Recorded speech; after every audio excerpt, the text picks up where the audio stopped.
दोस्तों, मैं काशिफ पहल भारत पर आ चुका हूं पहल करने के लिए और आपको आज बताऊं कि बिहार इलेक्शन कंप्लीट हो गया, जिसकी धूम मची थी। आखिर वो दिन ना गया और अगर कहा जाए तो उस दिन को गुजरे एक दिन हो गया। लेकिन बात यह है कि बिहार इलेक्शन के वो सारे आंकड़े, वो जो सारा जन सैलाब उमड़ रहा था, उन सब बातों का क्या हुआ, नतीजे क्या आए। चूंकि बात तो वही होती है जो बस रिजल्ट के रूप में आए, जो सॉलिड रूप में आए। सॉलिड रूप में यह आया है कि अगर आपको सबसे पहले मैं इस वीडियो को इंट्रोड्यूस करते वक्त बताऊं तो बिहार इलेक्शन का नतीजा यह हुआ कि नीतीश कुमार नए मुख्यमंत्री बनकर आ रहे हैं। लेकिन ये जो नए मुख्यमंत्री बनकर आ रहे हैं, ये पेच इतना आसान नहीं है जितना हम समझ रहे हैं, या इलेक्शन से पहले ये जितना समझ में आ रहा था। कुछ बातें तो इलेक्शन से पहले क्लियर थी, कुछ बातें बिल्कुल अनक्लियर थी और कुछ बातों का बिल्कुल मतलब आप समझ सकते हैं कि उसके उलट हो गया और कुछ बातें बिल्कुल वैसी ही आई। कुछ संदर्भों में जैसे नीतीश को इस बार नुकसान होगा, ये हम सब जानते थे, जो जेडीयू का मामला है, जो नीतीश की पार्टी का मामला है। दूसरी तरफ बीजेपी इस बार फायदे में रहेगी, वो हुआ, ज्यादा ही हो गया जितना गेस किया, लेकिन ये हम सब जानते थे कि उसको फायदा मिलने वाला है। और अगर एक तरह से देखा जाए कि अगर गठबंधन का वो स्वरूप आ जाता जिसको एक्सपेक्ट किया जा रहा था, जिसमें एलजेपी थी, जिसमें बीजेपी होती और जेडीयू होते मेन पार्टी के रूप में, बाकी तो थी फिर हम टाइप की पार्टी जो है वो तो रहती है, लेकिन उसका नतीजा फिर दूसरा होता। क्योंकि सबसे ज्यादा जेडीयू को लगभग 30 सीटों का नुकसान डायरेक्टली का एलजेपी की वजह से हुआ है, तो ये हम यहां देख सकते हैं। अब हम आते हैं कि इलेक्शन में क्या हुआ। बिहार इलेक्शन जो बिल्कुल रात में जिसके नतीजे आए हैं और 12 बजे रात में फैसला हुआ कि कौन सी पार्टी जीती है, 125 और 110 11 का फर्क रह गया और इस बिना पर एक नतीजा आ गया जिसमें कि तय हो गया कि मुख्यमंत्री नीतीश कुमार ही बनेंगे। लेकिन सवाल दूसरा है। यहां सवाल यह उठता है कि वो कैसे बनेंगे जब उनके पास सबसे कमजोर सीटें हैं, सबसे कम सीटें हैं, और इस पूरे जो तीन बड़ी पार्टियां हैं उस मामले में अगर उसको देखा जाए तो आपको मैं बताऊं, अगर इलेक्शन कमीशन ने कहा कि इलेक्शन बहुत अच्छे तरीके से हुआ है, जबकि आरजेडी और उसके सपोर्टर या महागठबंधन के सपोर्टर, यहां तक कि उसमें सीताराम येचुरी जैसे लोग आ गए हैं, मनोज झा जो खुद आरजेडी के और राज्यसभा सांसद हैं, उन्होंने भी कहा है कि वोटिंग में जबरदस्त मशीन में रिगिंग हुई है, हमने इसका कंप्लेन किया। इवन कि उन्होंने यहां तक कहा है बीबीसी पे बात करते हुए कि जब इलेक्शन के हमने शिकायतें की और कई बार तो सर्टिफिकेट देकर उनसे ले लिया गया जीते हुए आरजेडी कैंडिडेट से, ऐसे दावे हैं, लेकिन इलेक्शन कमीशन का कहना है कि सब कुछ नहीं हुए तो बात की बात है। लेकिन इलेक्शन का जो रिजल्ट है वो ये है कि नीतीश कुमार मुख्यमंत्री बनने वाले हैं। सबसे बड़ी पार्टी, अगर सिंगल लार्जेस्ट पार्टी कही जाए तो वो आरजेडी है 76 सीटों के साथ, बीजेपी 75 सीटों के साथ और जेडीयू नंबर 3 पर है 42 सीटों के साथ। और कमाल की बात यह है, जिसका जिक्र अभी हम लोग आगे करेंगे, लेफ्ट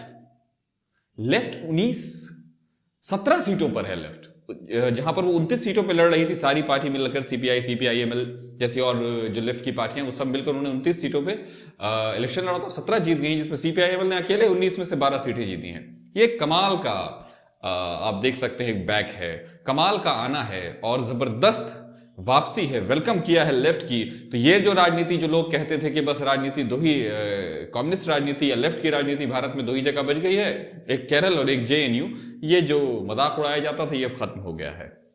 बिहार में जो उसकी वापसी हुई है, भले आप ये कह सकते हैं गठबंधन का असर हो, जो भी हो, लेकिन ये वापसी लोग जानते थे कि आखिरकार इवेंचुअली वो वोट तो लेफ्ट को ही गिरा रहा है, तो ये लेफ्ट के लिए बहुत बड़ी उपलब्धि है। खैर, अब हम आते हैं कि अगर सारे इश्यूज को देखा जाए और अगर जन सैलाब को, जैसा मैंने आपसे पहले भी कहा कि जन सैलाब जो उभरा है, उस उभार को हम इलेक्शन के मामले में, वोटिंग के मामले में ट्रांसफर होता नहीं देख पाए।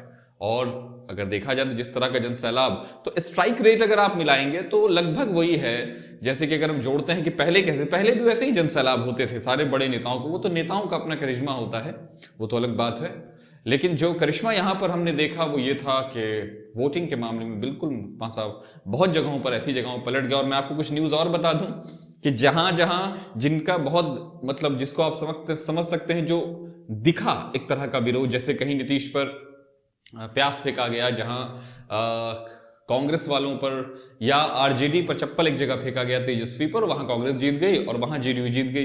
तो ये सब तरह की बातें भी होती रही। खैर, ये कोई बहुत बड़ी बातें नहीं है, ये होती रहती हैं, इसका कोई सांकेतिक महत्व नहीं होता है। तो अब मैं आपको ये एक बात बताऊं कि और जो ये कांग्रेस की ये बुरी हाल इसलिए हो गई, जो हम समझ सकते हैं लेफ्ट इतना उभरा। आरजेडी ने भी अपनी एक स्पेस, भले उसने 3 सीट गंवा दी है, 80 सीट थी पिछली बार, इस बार 77 पे है या 76 पे 77 पे है वो।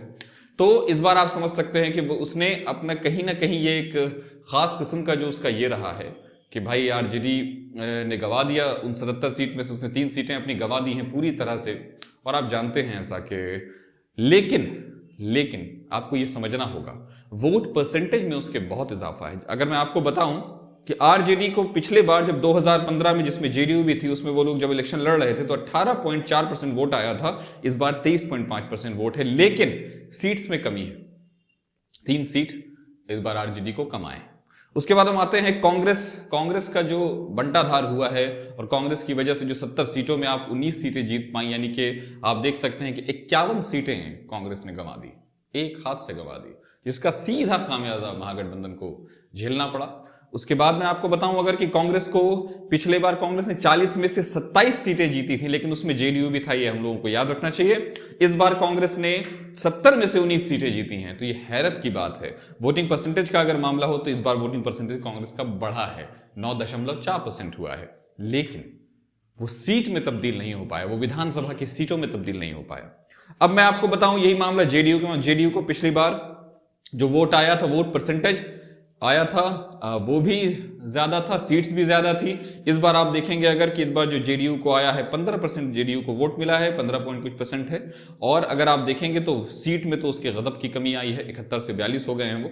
बीजेपी को पिछले बार 24.4 से 5% वोटिंग थी, मतलब वोट परसेंटेज था। इस बार उसका बहुत घटा है, 5% के आसपास घट गया है, 19.5% है, लेकिन सीट का जबरदस्त इजाफा है। 53 में अचानक बीजेपी को आप समझ सकते हैं कि 75 सीट के आसपास आए। ये अपने आप में एक हैरत में डालने वाली बात है।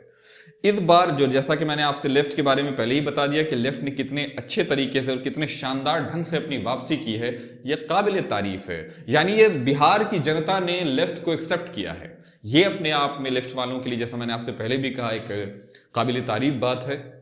और कहीं ना कहीं इसका मतलब वो शोला है, वो आग जल रही है। बिहार की जनता ने जिन इश्यूज पर बिहार की जनता को इस बार इलेक्ट करने के लिए कहा गया था, वो कहीं ना कहीं वो इश्यूज जिसमें माइग्रेंट्स थे, जिसमें शिक्षा थी, जिसमें रोजगार था, आखिरकार मतलब जैसे कि जनता ने दिखलाया कि हमें चेंज पसंद है, लेकिन चेंज कैसा हो, चेंज के साथ कैसी शर्तें हों, और वो कहीं वो उस राज्य में कहीं और ज्यादा कुछ ऐसा ना हो जाए कि जातीय वैमनस्य, जातीय हिंसा फैले। इस तरह के डर और इस तरह के खौफ, और कहीं ना कहीं मेन स्ट्रीम मीडिया के इस तरह के प्रचार ने भी इसमें बहुत असर डाला है। कई लोगों से, जब स्थानीय लोगों से मैंने बात की है, तो उन्होंने कहीं ना कहीं कहा कि आप लोग नहीं जानते हैं एक टाइम में कैसा होता था, वो जंगल राज था। ये पता नहीं मुझे किस तरह के जंगल राज की ये बातें करते हैं। जंगल राज क्या है मुझे तो कुछ समझ में नहीं आता है। कि अगर आप देखेंगे तो एक अजीब किस्म का घालमेल है शब्दों का, ये नहीं होना चाहिए। खास किस्म का जाइब चलता है, ये नहीं होना चाहिए, ये अपने आप में गलत है। तो अगर मैं आपको बताऊं, खैर ये तो इश्यूज हैं, लेकिन इलेक्शन है, सारे गलत और सही काम होते रहते हैं। तो इस बार हमने देखा कि कास्टिज्म, गठबंधन, महागठबंधन में सारी चीजें हमने देखा, लेकिन जो पार्टियां बिल्कुल कास्ट के बेसिस पे इलेक्शन लड़ रही थी, उनका भी बंटाधार हो गया। जैसे आपको मैं बताऊं अगर बीएसपी, उसके बाद आपको अगर मैं बताऊं लोजपा, जो मेन बड़ी पार्टियां थी, उनका तो बंटाधार हो गया। मतलब कि आप समझ सकते हैं कि जो लोजपा जो 143 सीट पर वो 1 सीट जीत पाए, और पिछले बार कम से कम 2 थे, इस बार ये स्थिति बन गई है उनकी। तो हम इस तरह की चीजें अगर देखेंगे तो फिर हमें कहीं ना कहीं नजर आएगा कि मतलब एकदम जातीय समीकरणों से उठना पड़ेगा। जैसे उपेंद्र कुशवाहा को एक भी वोट नहीं मिला, ये अपने आप, मतलब एक भी सीट नहीं मिली, ये अपने आप में एक, भले उनके वोट परसेंटेज को आप देख सकते हैं, लेकिन उनको सीट कहीं नहीं मिली। तो इस तरह की जो चीजें हैं, और इस तरह का जो एकदम जातीय समीकरण नहीं होगा, एकदम धार्मिक समीकरण नहीं चलेगा, लेकिन कहीं ना कहीं यही इशू, ये बड़े ही विरोधाभासी मामला है कि एकदम वो अगर कंप्लीटली वही हो तो वो नहीं चलेगा, लेकिन डोमिनेटिंग आज भी वही है बिहार की राजनीति। ये हमने देख लिया। हमें वो माइग्रेंट मजदूर, पता नहीं वो कहां, उनकी जो तकलीफें थी, जो बाढ़ की तकलीफें थी, जो रोजगार की तकलीफें हैं, जो शिक्षा की तकलीफें हैं, जो जर्जर होते मकानों की तकलीफें हैं, उसका वो आखिरकार वो कॉजेज हार गए ना। कहीं ना कहीं उसी तरह का गठबंधन, जिसमें अगर जब पीएम मोदी यहां आते हैं तो पीएम मोदी ने जिस तरह का धारा 370 की बात की है, उसके बाद उन्होंने राष्ट्रवाद को भी ला दिया बिहार में, फिर उसके बाद राम मंदिर को भी ला दिया। तो इस तरह की चीजें जो हैं, उन्होंने रियल जो इश्यूज माने जाते हैं किसी भी राज्य के, किसी भी देश के, तो वो इलेक्शन में हमें कम प्रभावी नजर आए, जो विश्लेषण है बात का। अब मैं आपको बताऊं, स्टेट जब ये बात तेजस्वी ने कही कि हम 10 लाख नौकरी देंगे, तो नीतीश ने तो कहा कि नौकरी कहां से देंगे, पैसा नहीं। तो बात तो उन्होंने ठीक ही बोली है। स्टेट एक्सपेंडिचर स्टेट इनकम से ज्यादा है, कर्ज में चल रहा है स्टेट का जो फंक्शनिंग है वो। लेकिन बीजेपी ने 19 लाख का वादा कर दिया, तो खैर अब उस 19 लाख और वैक्सीन की डिमांड होगी, वो अलग बात है। लेकिन उसके बाद जैसा मैंने आपको पहले भी कहा कि जातीय समीकरणों वाली पार्टी ने कोई भी अच्छा परफॉर्मेंस नहीं दिया, लेकिन उन्होंने अफेक्ट जबरदस्त किया है। बीएसपी ने लगभग 6 सीटों को अफेक्ट किया है और एआईएमआईएम ने लगभग, अगर ऐसे देखा है तो 20 सीटों पर खड़ी हुई, 20 सीटों में 5 जीती है, 15 को बाकी अफेक्ट किया और 5 को तो किया है चूंकि वो 5 पर जीत गई। ओवैसी की पार्टी ऑल इंडिया जो मुस्लिम वाली पार्टी है एआईएमआईएम, इत्तेहादुल मुस्लिमीन, उसने एक जबरदस्त काम कर दिया। लोग उम्मीद नहीं कर रहे थे कि वो 5 सीटों पर जीत जाएगी। यानी कि उसने जो अपनी जीत दर्ज की है, उसने जो अपना प्रेजेंस दिया है बिहार की जनता को, तो कहीं ना कहीं नई पार्टियों का एक जो हम समागम देख सकते हैं वो हमने देखा कि वो चला यहां। और जिस तरह से वो बातें हुई, जिस तरह से एआईएमआईएम यहां बिहार में उभर कर आई, 5 सीमांचल की 24 में से 5 सीटें जीत गई। क्या हम सोच सकते हैं वो पार्टी जो हैदराबाद से यहां चल, लेकिन ये उसके जब मैंने स्थानीय लोगों से बात की, उन्होंने कहा कि नहीं, हिंदू मुस्लिम की बात ही नहीं हुई है, उन लोगों ने काम किया था, वो लोग जुड़े रहे थे इस बार। और कि लोग आकर, उसके बड़े बड़े जो नेता हैं वो आकर यहां बैठते थे। खुद वैसे ही 7 दिन तक लगभग होटल में ठहर कर उन्होंने वहां स्पीचेस दी है, तो उसका असर तो पड़ा। और ये असर पड़ गया सामने कि अब वो, और ये कहना कि वोट कटवा है, और खासकर कांग्रेस अगर कहती है एआईएमआईएम को क्या वोट कटवा, तो अब वो शोभा नहीं दे रहा है। आप 70 में 19 जीत रहे हैं, वो 20 में 5 जीत रहे हैं, तो इस तरह की बातें वो वोट कटवा वाली अब आपको शोभा नहीं देंगी। तो ऐसी बातें ना कि जो डेमोक्रेसी है, सबको इलेक्शन लड़ने का अधिकार है, आपको अपना अधिक जनाधार इतना बड़ा बनाना पड़ेगा कि आपको दूसरी पार्टियों से इनसिक्योरिटी ना हो।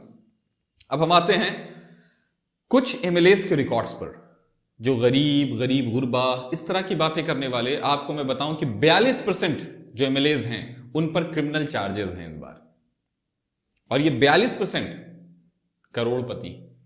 और बाकी जो एमएलएस हैं वो भी ज्यादातर करोड़पति, बस लेफ्ट वालों में संख्या कम है। लेफ्ट तो लेफ्ट होता है, वो कम्युनिस्ट लोग हैं, बहरहाल उन्होंने इज्जत रखी है इस बात की। उनमें लखपति हैं, उससे कम हैं, लेकिन करोड़पतियों की संख्या बहुत कम रही उनमें, और अगर देखा जाए तादाद में तो ना के बराबर है वो। उसके बाद हम आते हैं कौन सी ऐसी जगह रह गई बिहार में जो बिल्कुल एनडीए से अनटच्ड रह गई। तो उसमें 3 जिले हैं जिसका जिक्र सब लोग कर रहे हैं। बक्सर है, औरंगाबाद है और रोहतास है। वहां महागठबंधन ने अपनी शक्ल दिखाई, और एआईएमआईएम को सीमांचल में जो, अगर इस तरह के फर्कों को आप हटा दें, एक्सेप्शन मान लें, अपवाद मान लें, तो लगभग इलेक्शन के रिजल्ट उसी तरह के रहे, मिला जुलाकर उसी तरह। अगर गठबंधन के आधार पर आप देखेंगे तो बड़ा टूट गया। गठबंधन टूटा तो कुछ चीजें चेंज हुई, लेकिन पार्टी के प्रति और गठबंधन के प्रति जिस तरह का बेसिक नजरिया था वोटर्स का, वो वही रहा है। ये तो हमने समझ लिया। तो बिहार इलेक्शन ने कुछ बातों से के इस तरह की चीजें जो हैं, यानी कि हमें अभी थोड़ा सा और ज्यादा पॉलिटिकल पार्टीज को यहां काम करना होगा। कांग्रेस का संगठनात्मक जो जोर है वो 0 लगा, कहीं नहीं दिखाई दिया। कांग्रेस लगा ही नहीं कहीं अपने बल पर या अपने वजूद पर या अपनी किसी आइडियोलॉजिकल थॉट के साथ वो आ रही है सामने या जीत रही है, ऐसा कहीं नहीं लगा देखने में, एक भी सीट पर नहीं लगा। हर जगह अगर वो जीती तो महागठबंधन का असर रहा, और जहां जहां महागठबंधन की और आरजेडी पार्टी का खासकर असर कम था, वहां कांग्रेस बुरी तरह 4 चितांग होकर गिर गई। उसके बाद हम फिर जिक्र करेंगे, जैसा कि हमने आपको बता दिया कि हाँ, एक जो खबर को रिसर्च करते करते हमें एक और न्यूज मिली कि जमुई में एक सुजीत कुमार सिंह है जिन्होंने उस जगह को बनाए रखा, जो इंडिपेंडेंट कैंडिडेट, इस भागा दौड़ गठबंधन, महागठबंधन, एनडीए जैसी पार्टीज में भी एक सुजीत कुमार सिंह हैं जिन्होंने उसको बना रखा कि वो जमुई के चटाई से जीत गए और वो बिल्कुल इंडिपेंडेंट हैं। उसके बाद जो फैसला हो, और वो एकदम ऐसे नहीं है कि राजनीति से वो बिल्कुल दूर हो, ऐसा नहीं है। झारखंड मुक्ति मोर्चा से वो इलेक्शन 2010 में लड़ चुके हैं और जीत भी चुके हैं, लेकिन वो बाद में आरजेडी से हार गए थे। तो उन्होंने इस बार जीत दर्ज की है, ये अपने आप में अच्छी बात है, कहीं ना कहीं पॉजिटिव संकेत है। 3 जो बिल्कुल अलग बातें मैं आपसे बोलना चाहूंगा, लेफ्ट का जीतना, लेफ्ट की जबरदस्त वापसी कहिए, एआईएमआईएम की वापसी क्या कहूं, या पहली बार ही जो ताकतवर बनकर उभरी है, और ये इंडिपेंडेंट में एक लीडर का जीत जाना, ये तीनों बड़ी घटनाएं हैं इसकी मेरे ख्याल से, मेरे विश्लेषण में। दोस्तों आखिरकार जो शॉर्ट में मैं अब आपको बताऊं, नीतीश कुमार चीफ मिनिस्टर बनने जा रहे हैं सबसे कम, बड़ी पार्टियों में सबसे कम सीट्स के साथ। ये होने वाला है, अब कब होता है ये देखने वाली बात होगी। फिलहाल दीपावली आ रहा है, ये छठ आ रही है, तो उसके बाद या पहले ही अपनी जगह एक बात होगी। नमस्कार।